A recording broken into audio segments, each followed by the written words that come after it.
L'apôtre Paul fortifiait l'esprit des disciples et les exhortait à persévérer dans la foi, leur disant que c'est par beaucoup de tribulations qu'il nous faut entrer dans le royaume de Dieu. Acte 14, 22.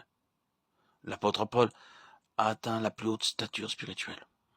Il est certainement l'homme qui a le plus souffert. Il y fait allusion en parlant de sa vie et des épreuves qu'il a traversées selon 2 Corinthiens chapitre 1 verset 5.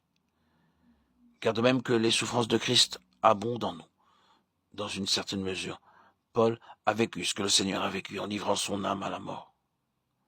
De même, notre consolation abonde par Christ.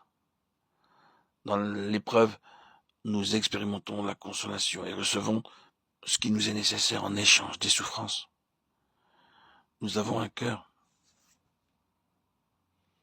comme tous les humains, et lorsque nous pleurons, Dieu nous console. Dieu nous forme dans la souffrance pour que nous soyons avec lui dans le royaume. Parfois les épreuves sont difficiles et douloureuses. Il ne nous a pas promis la facilité. Dans le chapitre 21 de l'Apocalypse, au verset 21, les 12 portes étaient 12 perles, et chaque porte était d'une seule perle.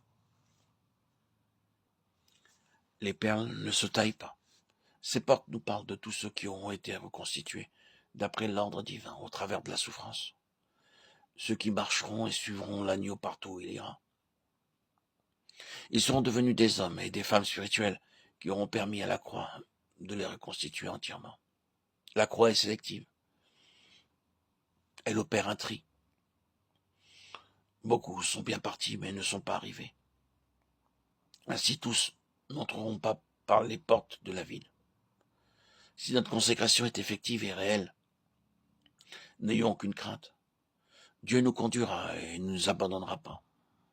Heureux ceux qui lavent leurs robes afin d'avoir droit à l'arbre de vie et d'entrer par les portes dans la ville. Apocalypse 22, 14.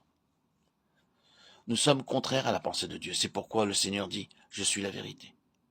Paul, s'adressant aux Éphésiens, leur dit au chapitre 4, verset 21, « La vérité qui est en Jésus.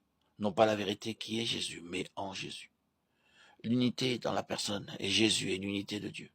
L'homme céleste parfait. L'esprit gouvernant l'âme et le corps. Notre esprit doit porter notre âme et notre corps. Lorsque nous éprouvons de la fatigue, nous devons nous approprier la puissance de sa vie, de telle manière que l'esprit nous porte pour que la fatigue disparaisse durant le service que Dieu nous demande. Nous devons en faire l'expérience et demander à Dieu de nous apprendre à prier selon son besoin.